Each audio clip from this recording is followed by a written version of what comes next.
That sound is like music to my ears. No, it wasn't the sound of a Formula One car. That was the sound of a GE90 115-B jet engine. The largest and most powerful turbofan engine found on commercial jets today. You can find them on the Boeing 777-300ER aircraft, and they produce around 115,000 pounds of thrust. Now, in comparison, the engines on the A380, which is the largest passenger plane, only produce around about 80,000 pounds of thrust. But how did it get here? What developments came before it which led up to this marvellous engine being born? Mr. Toastmaster, members and guests, tonight I'm going to tell you. It all started with an engineer air officer in the English Royal Air Force. His name? Sir Frank Whittle. Now, in 1930, Frank submitted a patent for his turbojet engine, which can be seen here. And he is credited with single-handedly inventing it. Before it came along, aircraft only used to use conventional piston engines. Now, you can still see them on aircraft today, but they do have limitations. Now, I'm not going to go into the mechanics of how piston engines work, at risk of putting some of you to sleep early. Suffice to say, they are more complex, all their moving parts and timing belts and such. But mostly, you just couldn't build one big enough to strap onto a 747. So was born the turbojet engine. Now, Frank Whittle started designing this after he abandoned a similar project called the motorjet. It was seen as being impractical, but it got him pondering on the idea that a turbine could be used to extract some of the power from the engine and use the rest for thrust. But it could be done on a scale which would produce more power than a similar piston engine of the same size. Now, as with all new ideas, some of them aren't taken so seriously. And his was rejected by the Royal Air Force, saying it was too large and inefficient.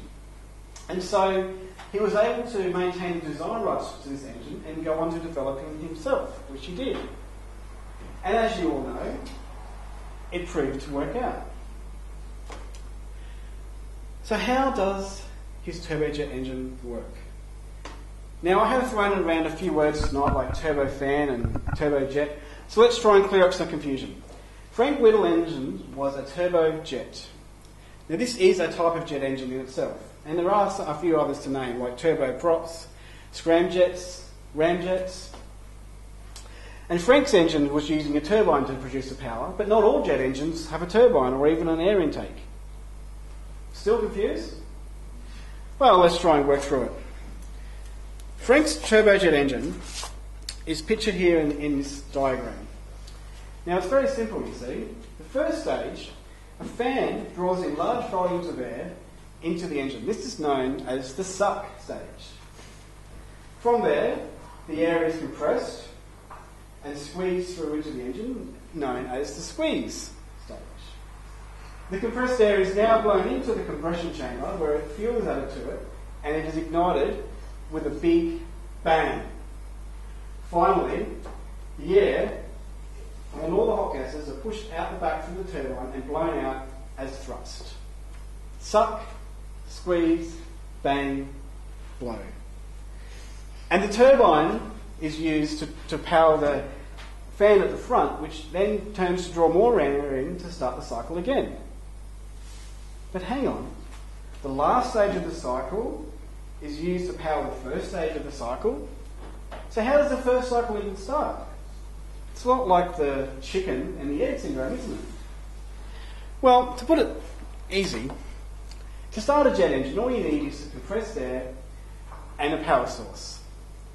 Compressed air is forced into the engine and through to the combustion chamber as it would normally be. A power source is then used to inject fuel and ignite it. And hey presto, the engine is starting up. Once the engine has enough rotations, it becomes self-sufficient and can power itself. Now, it should be noted that Frank's turbojet engine differs slightly to the ones we see today. Frank's turbojet engine uses a centrifugal compressor, which uses centrifugal force to compress air. Modern turbojet engines today actually use what's called a rotary compressor. This sits inside the engine and rotates with a series of compression blades. Each stage compresses the air even more tightly before the previous. The jet engine. Beautifully simplistic. And they are far more reliable than piston engines as well, which is a great thing because there are no service stations to pull into at 38,000 feet. Now, I did mention as well that there are a number of different types of jet engines that can be found. One of our examples is called a turboprop.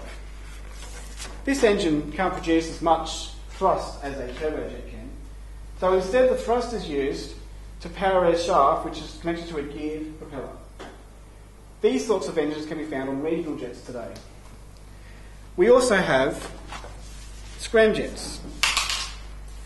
Now these engines don't even have an air intake or a turbine, so they can't be started from a standing position. Instead, they are deployed from an aircraft which is already moving. The fast air is sucked into the engine, into the front of the engine, compressed, ignited, and blown out the back again as pure thrust. You can find these mostly today in missiles, but they can go anywhere from Mach 6 to Mach 24. And finally, we have the turbofan. Now this is a sort of engine you're going to find on most aircraft today. Now they used to use turbojets on aircraft before, but they are designed for supersonic flight. So they're not as efficient to use on a subsonic aircraft. They do, however, use the same principle as a turbojet, but whereas a turbojet sucks all the air into the engine and expels it out the back, a turbofan has a large fan at the front which only draws in a small portion of air into the turbine to power it. The rest of it is bypassed on the outside of the engine to produce the thrust. The amount of air that's bypassed on the outside of the engine compared to what's sent inside is called the bypass ratio. So this brings us back to our GE90 engine, which I told you at the start. This engine is an example of a turbofan engine. It uses an extra large fan at the front and a very high bypass ratio compared to most engines on the market today. This is what gives it its power, but it's also very efficient. And as you've heard, it has wonderful sound. I have here a picture of the GE90.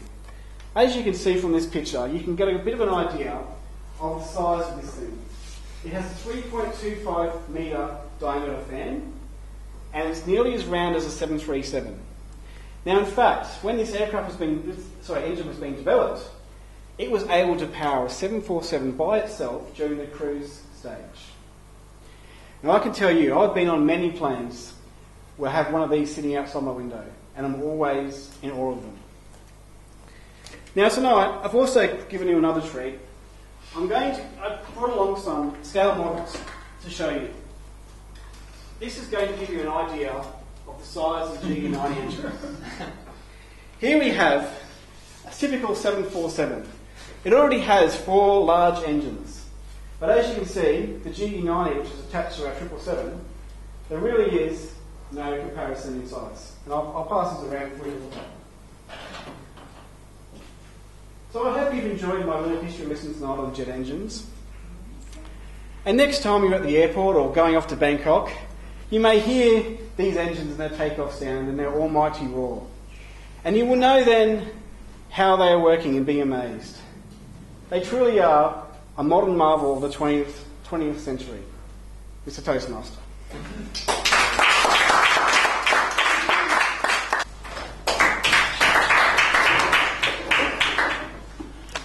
Mr. Toastmaster, Toastmasters all and guests. David tonight delivered a very technical speech. Technical speeches are very difficult to deliver to a non-technical audience. So I'd like to congratulate David for tackling, for the courage to tackle such a big challenge. I like the introduction to his speech, sound of the GD90, and he impressed us with the turbo engine. That's the purpose of his introduction, to impress us so that he captured our attention. In the body of the speech, that is where the challenge lies. David presented us with a lot of technical information as part of his speech. David started with a drawing. Here you are. Remember this? I like this drawing about a turbo engine. Why? Because look at this. We can see the air coming in, right? Very clear. And then that part become very small. That's a compression because that's the air. So I like that. And then all the red color becomes the burning. Very clear indeed. And then all the red gas whooshing up. Very useful. I like this drawing. Okay? It is very clear to us. Because, as I said, it shows all the 4 segments. One point for improvement is that this is a very highly technical speech. I felt that from then on, it becomes a challenge when you start talking about all the different types of turbo engine. How that, starting from the very basic to the present GD90. Because it is his interest, he knows all about all the development, trying to squeeze that amount of information, even though he has got beautiful diagrams, becomes very challenging. I felt that a lot of us were lost halfway through because of the number of drawings. One suggestion is, take the important ones. The first one and the last one, right?